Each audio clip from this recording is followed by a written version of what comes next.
Assalamualaikum warahmatullahi wabarakatuh. Perkenalkan, kami dari kelas 12 IPS 4, kelompok 3 akan menjelaskan atau mempresentasikan tentang bab ragam penyakit hati. Sebelumnya, perkenalkan nama-nama anggota kelompok kami. Yang pertama ada Najwa Menaila absen 19, kedua Afkarina Zulfa absen 2, Andita Syalinawati absen 3, Safa Agiska Putri absen 22, Siti Fatimatus Zahro absen 24, dan terakhir ada Yola Arta Yuliani absen 30. Jadi dalam bab ragam penyakit hati terdapat 3 konsep, yaitu yang pertama ada nifak atau munafik, kedua ada godob atau marah, dan yang ketiga ada qaswah al-qalb yang artinya keras hati. Pertama, pengertian munafik. Munafik dalam terminologi Islam merujuk pada mereka yang berpura-pura mengikuti ajaran agama Islam, tetapi sebenarnya hati mereka memungkirinya. Sedangkan dalam bahasa Arab, pengertian munafik artinya orang yang berpura-pura. Munafik berasal dari kata nafako, yunafiku, nifakon, wa munafakon, atau dari an-nafako atau an-nafak yang artinya munafik adalah tempat berlindung. Orang munafik memiliki sifat bermuka dua, penampilan dan perilakunya bertentangan dengan keadaan batu di penyakit yang sangat berbahaya. Setiap muslim harus mewaspadai penyakit ini. Seseorang terjangkit kemunafikan bisa berbahaya dan dapat menyebabkan mereka bagaikan musuh dalam selimut yang dapat menghancurkan umat Islam. Umar bin Khattab radhiyallahu anhu pernah berkata, yang menghancurkan Islam adalah orang alim yang menyimpang, orang munafik yang pandai mendebat Al-Quran, dan menggunakan Al-Quran untuk kepentingan pribadi serta para pemimpin sesat. Allah Subhanahu wa Ta'ala berfirman, Innal munafiqina humul fasikun, yang artinya sesungguhnya orang-orang munafik itu adalah orang-orang yang fasik. Quran surah At-Taubah ayat 67. Dan juga Allah Subhanahu wa Ta'ala berfirman, Innal munafiqina fid darki asfali minan nari walan tajida lahum nasiron, yang artinya sesungguhnya orang-orang munafik itu ditempatkan pada tingkatan yang paling bawah dari neraka, dan kamu sekali-kali tidak akan mendapat seorang penolong pun bagi mereka. Quran surah An-Nisa ayat 145. Macam-macam nifak. Pelaku nifak disebut munafik. Nifak ada 2 macamnya, yaitu nifak kecil dan nifak besar. Nifak kecil adalah perilaku orang munafik dengan tetap ada iman dan dalam hatinya. Nifak kecil ini tidak menyebabkan pelakunya keluar dari agama Islam, tetapi termasuk sarana menuju kekufuran. Kemudian nifak besar, yang berkaitan dengan keyakinan, yaitu seseorang yang menampakkan keimanan dan keislaman, tetapi menyembunyikan kekufuran dalam hati. Cara menghindari perilaku munafik atau nifak. Yang pertama, membiasakan berkata jujur. Jujur adalah sikap terpuji di mana seorang mengatakan sesuatu sesuai dengan kenyataan apa yang diketahui.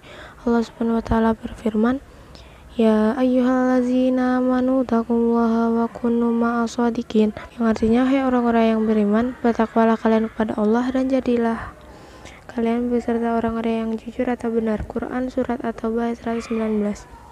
Rasulullah SAW bersabda, Qulil haqqa walau kana murra, yang artinya, katakanlah kebenaran sekalipun itu pahit. Hadis riwayat Baihaqi. Yang kedua, membiasakan diri untuk setia atau amanah.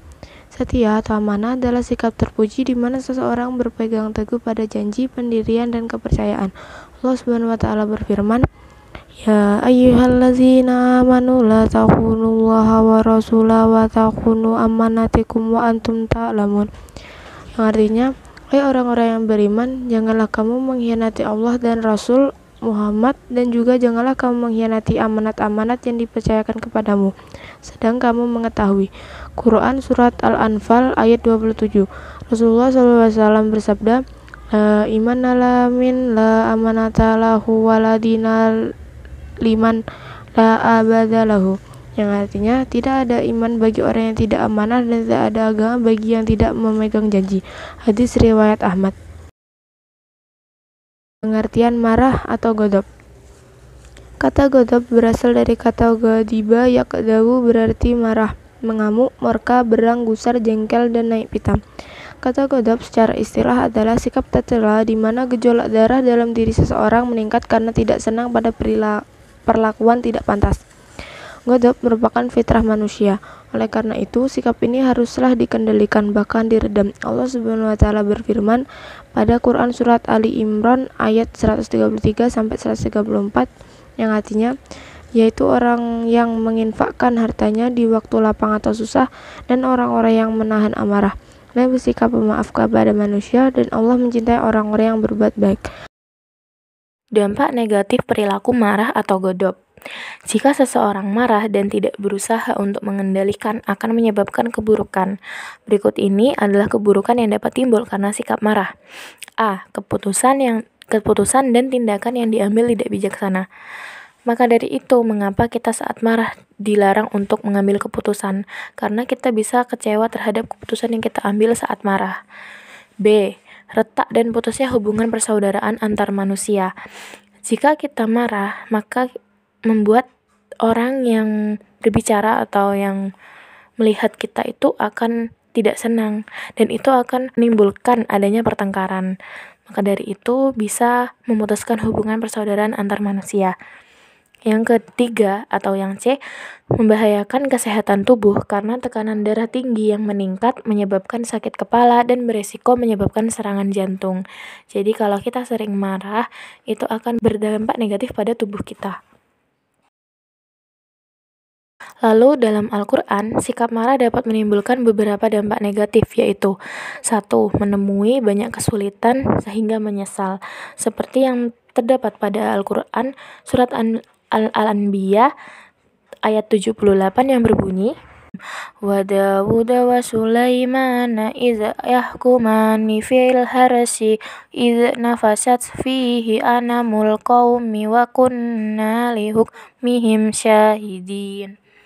Artinya, dan ingatlah kisah Daud dan Sulaiman di waktu keduanya memberikan keputusan mengenai tanaman karena tanaman itu dirusak oleh kambing-kambing kepunyaan kaumnya, dan adalah kami menyaksikan keputusan yang diberikan oleh mereka. Yang kedua yaitu tidak mendapat keuntungan melainkan mendapatkan kerugian, seperti yang terdapat pada surat Al-Ahzab ayat 25 yang berbunyi, waraddallahu allazina kafaru bighaidihim lam yanalul khair wa kafallahul mu'mininal qital wa kanallahu qawiyyan aziza. Dan yang terakhir atau yang ketiga, menerima murka dan laknat Allah, seperti yang terdapat pada surat An-Nisa ayat 9 yaitu, wal yahsyal ladzina law taraku min khalfihim dzurriyyatun di'afan khafu 'alaihim falyattaqullaha wal yaqulu qawlan sadida. Yang ketiga, menghindari perilaku marah atau godop. Jadi, sikap menghindari perilaku marah atau godop itu ada 5. Yang pertama, meredam rasa amarah dengan sabar. Dalam agama Islam, orang kuat adalah orang yang mampu melawan dan mengekang hawa nafsunya ketika marah. Rasulullah SAW bersabda, orang yang kuat itu bukanlah yang pandai bergulat, tetapi orang yang kuat ialah orang yang dapat mengendalikan dirinya ketika marah. Hadis riwayat Bukhari dan Muslim. Yang kedua, meredam rasa amarah dengan berzikir kepada Allah. Yang ketiga, meredam rasa amarah dengan berwudu. Rasulullah SAW bersabda, sesungguhnya kemarahan berasal dari setan. Setan itu diciptakan dari api, dan api itu dipadamkan dengan air. Karena itu, jika salah seorang di antara kalian marah, maka hendaklah ia mengambil air wudu. Hadis riwayat Ahmad. Yang keempat, meredam rasa amarah dengan cara merubah posisi atau berdiam diri. Rasulullah SAW bersabda, Bismillahirrahmanirrahim. Idza ghadiba ahadukum wa huwa qa'imun falyajlis fa in dhahaba anhul ghadab wa ila falyattaji'. Jika salah seorang di antara kalian marah dan dia dalam keadaan berdiri, maka hendaklah dia duduk atau hal itu cukup baginya jika marahnya reda. Namun jika marahnya tidak reda juga, maka hendaklah dia berbaring. Hadis riwayat Abu Daud dan Ibnu Hibban. Yang terakhir, memberi maaf. Allah Subhanahu wa taala berfirman, Bismillahirrahmanirrahim. Wa jazaa'u sayyi'atin sayyi'atun mithluha faman 'afa wa aslaha fa ajruhu 'alallahi innahu la yuhibbudz dzalimin. Dan balasan suatu kejahatan adalah kejahatan yang serupa. Maka barang siapa memaafkan dan berbuat baik, maka pahalanya atas tanggungan Allah. Sesungguhnya Dia tidak menyukai orang-orang yang zalim. Quran Surat Asy-Syu'ara ayat 40. Allah Subhanahu wa Ta'ala memerintahkan kita untuk dapat memberikan maaf dengan tulus dan ikhlas kepada sesama, sehingga hubungan antara sesama manusia tetap terjaga. Pengertian keras hati atau qaswah al-qalb. Dalam memahami arti dari keras hati, Amin Syukur dalam terapi hati mengatakan bahwa Imam Al-Ghazali menjelaskan tentang 3 macam hati, yaitu hati yang sehat, tandanya adalah iman yang kuat dan pengamalan yang konsisten. B. Hati yang sakit, tandanya adalah adanya keimanan, ibadah namun ternodai dengan keburukan dan kemaksiatan. C. Hati yang mati, tandanya adalah mengeras dan membatunya hati karena banyak kemaksiatan yang diperbuat. Dari pembagian di atas, kita memahami bahwa keras hati adalah sikap tercela di mana seseorang menutup pikiran dan hatinya akibat dari perilaku keburukan dan kemaksiatan yang telah diperbuat, semisal munafik dan marah. Allah Subhanahu wa Ta'ala berfirman, "Wa ma yukadzibu bihi illa kullu mu'tadin athim. Idza tutsla 'alaihi ayatuna qala asatirul awwalin. Kalla bal rana 'ala qulubihim ma kanu yaksibun." Artinya, dan tidak ada yang mendustakannya atau hari pembalasan kecuali setiap orang yang melampaui batas dan berdosa, yang apabila dibacakan kepadanya ayat-ayat kami, dia berkata, "Itu adalah dongeng orang-orang terdahulu." Sekali-kali tidak, bahkan apa yang mereka kerjakan itu telah menutupi hati mereka.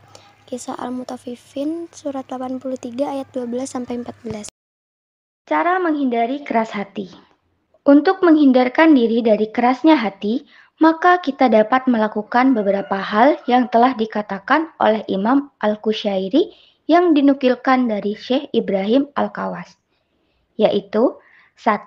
Membaca Al-Quran disertai dengan perenungan.